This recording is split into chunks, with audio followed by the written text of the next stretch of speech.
Dan di sini bahwa Amerika adalah negara yang sangat mengutamakan free thinking, bebas berpikir, anything possible di Amerika. Nah, sementara China karena sentralisasi, dia strong di government, kekuatan dia adalah di trading. Karena bangsa Tiongkok atau Chinese adalah secara bawah sadarnya adalah bangsa pedagang, kekuatan mereka di dagang. Jadi yang satu jago dagang, yang satu jago teknologi dan free thinker. Kedua bangsa ini dan negara ini menjadi bangsa besar, dan karena itu kalau Indonesia menggunakan MMT, Indonesia ini bangsa yang luar biasa. Satu, bangsa Indonesia bangsa yang kreatif. Udah, jangan ditanya deh. Bangsa Indonesia bawah sadarnya adalah orang yang kreatif. Kemudian alamnya, bangsa Indonesia itu memiliki mineral yang luar biasa, yang di dalam tanah, di permukaan tanah luar biasa, dan di lautnya kita mengontrol ikan dan mengontrol jalur distribusi.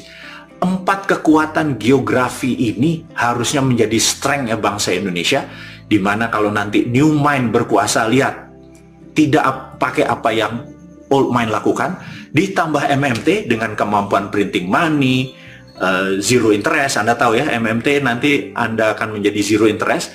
Karena itu kalau ada isu katanya demi membuat Indonesia maju, ada baiknya pejabat sekarang memerintah sampai 3 periode gitu ya, 15 tahun. Jadi itu bedanya. Kalau dia minta 15 tahun, Bosman cuma minta 2 hari gitu ya. 2 hari ini, hari pertama Anda semua tahu, saya ulangi lagi ceritanya. Hari pertama adalah kita akan nolkan bunga deposito.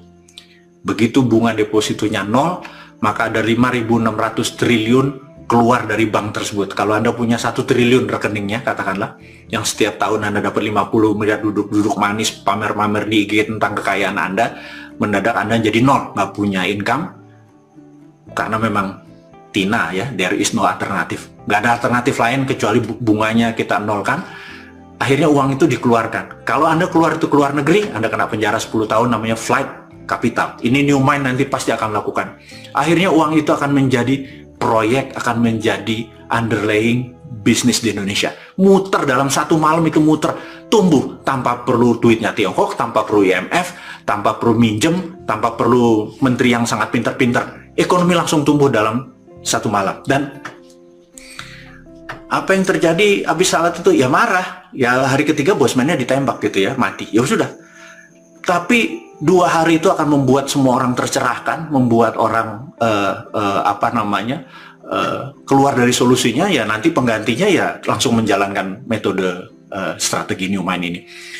Jadi sahabat semua, itu hanya sebuah sanepo, hanya sebuah kiasan bahwa kenapa mesti 3 kali masa jabatan, 2 hari juga bisa make a difference gitu ya, kalau benar-benar cinta NKRI garis lurus gitu. Nah, balik ke Partai Demokrat yang berkuasa, yang di belakangnya globalis, yang Trump udah dijelek-jelekin, Trump out ya.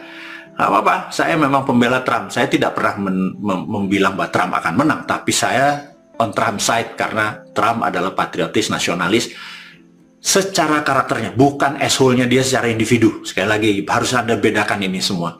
Dan sekarang singkat cerita Demokrat berkuasa. Demokrat kemudian menerbitkan, saya ingatkan, ada di video berkali-kali video saya, tulisan berkali-kali, si Bosman ini mengingatkan bahwa di malam sebelum inauguration atau sebelum pelantikan Biden dipanggil Pentagon, duduk sangat serius. Pentagon minta satu syarat, bahwa anggaran militer Departemen Pertahanan atau Pentagon adalah $3 triliun selama 4 tahun ke depan. Dan itu disetujui oleh Miley, tanda tangan sebagai Joint Staff General di Amerika. Kemudian Biden setuju, dan kemudian kemarin uang keluar $1,9 triliun atau 27.000 triliun. Dari mana? Dari IMF. Minjem dari Tiongkok? Enggak lah, itu printing money. Sekali lagi, bagi para guru besar, dosen, mahasiswa kampus ilmu ekonomi, tolong dijawab pertanyaan sederhana dari kaum MMT yang bodoh ngaku pinter ini. Kenapa di Amerika nggak ada inflasi? Dengan $1,9 triliun di print kemarin, yang 40%-nya adalah buat CIA operation. Dan begitu CIA operation ini dapat anggaran, mendadak ada peledakan di Indonesia, di beberapa negara. Jadi kita ini cuman bilang, lihat di zaman Trump kan nggak ada begituan kan, karena memang nggak ada anggarannya dan fokusnya bukan di situ, perangnya perang dagang. Dan di zaman Demokratnya Pak Biden ini, ya udah kejadiannya seperti dulu lagi, seperti zaman Obama, seperti zaman Clinton. Dan Indonesia harus hati-hati karena wakilnya CIA, nanti saya sebut namanya ya, si yang saat ini menjabat adalah mereka yang dia adalah orang yang menginisiasi tentang Papua. Sekali lagi sahabat semua, saya mengingatkan, berbisnis, berdagang, bernegara tidak segampang masuk gorong-gorong gitu ya. Kita harus lebih rinci, harus lebih berani lagi melihat bahwa semua itu berubah. Mungkin cocok dulu 7 tahun yang lalu, tapi ke depan saya ingatkan, yuk kita bernegara dengan elegan, di mana kita akan melakukan lobby-lobby tingkat dunia, bukan sekedar dagang saja dengan Tiongkok dan dengan Amerika. Kita harus menggunakan kekuatan bukan economic benefit saja untuk negara Indonesia, tapi juga harus ada namanya country benefit, ada namanya humanitarian benefit. Jadi di mana pada saat nanti kita deal, bukan kita lebih kaya saja, tapi manusia Indonesia lebih sehat, lebih powerful, lebih berdaulat. Dan saya harapkan ini adalah deal yang dilakukan oleh Kementerian Luar Negeri dan mereka-mereka lobbyis internasional, yang saya harapkan kita mulai berpikir lebih powerful lagi untuk bernegara ini. Nah, saya ingatkan sahabat semua bahwa bom dan teror di zaman Biden ini akan terus panjang, dan caranya mengakhirinya gimana, gitu kan? Cara mengakhirinya adalah pergi ke Amerika, gitu ya. Saya ada cerita sedikit, ini kisah nyata. Sewaktu saya masih aktif Badan Intelijen Pertahanan di bawah Kementerian Pertahanan. Karena DIA atau Defense Intelligence Agency tugasnya berbeda dengan CIA, tugasnya berbeda dengan FBI. Jadi kalau tidak punya DIA, banyak hal yang bocor dalam defense atau melindungi keutuhan bernegara. Jadi suatu hari dulu, salah satu tugas di hari Rebo, di mana Senin, Selasa, Kamis, Jumat, Sabtu, Minggu saya adalah makhluk ekonomi. Di hari dulu, suatu hari dulu, saya di hari Rabu adalah abdi negara yang mendedikasikan sebagian waktu untuk bidang ekonomi, pertahanan ekonomi. Nah, suatu hari kita kedatangan sama tamu dari Amerika, dari Armada ke-7. Saya tidak sebutkan namanya, tapi saya mau menceritakan dongengnya. Nah, sahabat semua, jadi mereka ini bertanya bahwa mereka melihatkan peta. Peta itu adalah partly bangunan-bangunan di Laut Cina Selatan, pulau-pulau yang dibangun dari sejak 2000-an sehingga tahun 2016-2017. Di situ terlihat bahwa bangunan itu besar sekali, arahnya adalah ke Natuna. Dan pangkalan militer di sana kosong. Jawaban dari pasukan ke-7 itu bilang, nanti ini gasnya dan minyaknya ngambilnya dari Natuna, gitu ya. Pertanyaan dia adalah, Indonesia sebenarnya di pihak mana, gitu ya. Menarik pertanyaannya. Indonesia di pihak mana?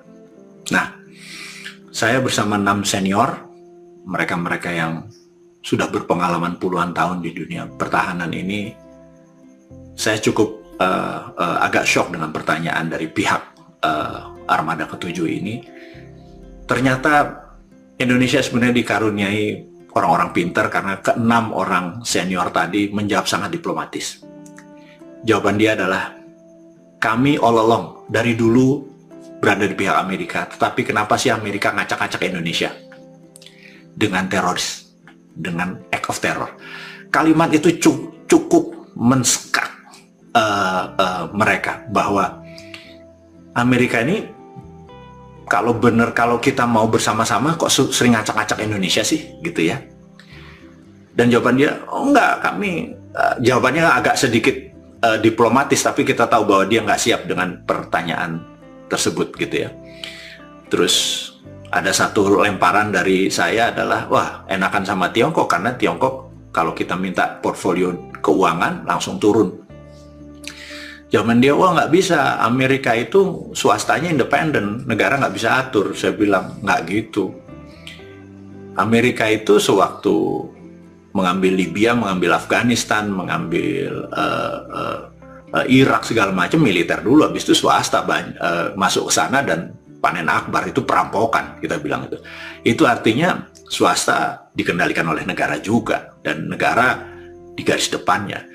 Serangan-serangan tadi membuat ketujuh orang dari armada ketujuh dari Seven Fleet tadi cukup kaget gitu ya.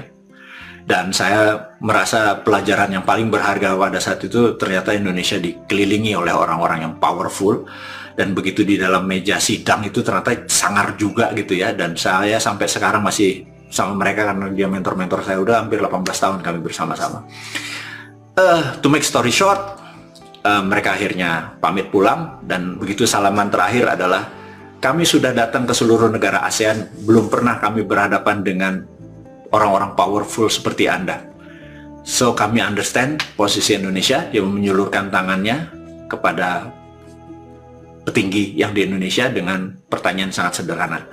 So next time, give us the name that we can trust. Jadi ke depan, berikan sebuah nama yang kami bisa percaya. Sahabat, saya tidak urai. Anda boleh artikan sendiri nanti sambil tidur, apa maksudnya nih, give the name that we can trust. Apakah dia tidak percaya dengan pemerintahan yang sekarang, atau ini ada grand plan yang lebih besar daripada itu? Tapi itu semua hanya kiasan, hanya sanepo, hanya nanti cerita sebelum tidur untuk Anda diskusikan dengan diri sendiri atau dengan sahabat semua. Saya hanya bercerita bahwa Indonesia ini banyak sekali orang-orang yang powerful. Sayangnya dia tidak berada di lingkaran politik. Ini sekali lagi, saat ini mereka tidak di lingkaran politik, dan mereka malah apolitik, tidak berpolitik. Seperti saya tidak ada niatan untuk berpolitik. Saya hanya mengajarkan teman-teman melalui udara bagaimana cara cerdas bernegara, bagaimana cara berbisnis tanpa niatan mengambil posisi politik. Andalah instrumennya nanti untuk menjadi new mind, untuk menjadi orang-orang yang baru menguasai Indonesia agar Indonesia menjadi negara yang berdaulat menggunakan MMT, karena kita mempunyai infrastruktur yang kuat, yaitu sumber daya alam, sumber daya geolokasi kita, dan kemudian kita menggunakan strategi MMT. Pasti Indonesia 2045 lebih besar dari Tiongkok, lebih besar dari Amerika, karena memiliki apa yang Amerika dan Tiongkok tidak miliki. Dan ini yang membuat kami, kaum New Mind ini gregetan menunggu 2024, kok lama seperti judulnya hari ini.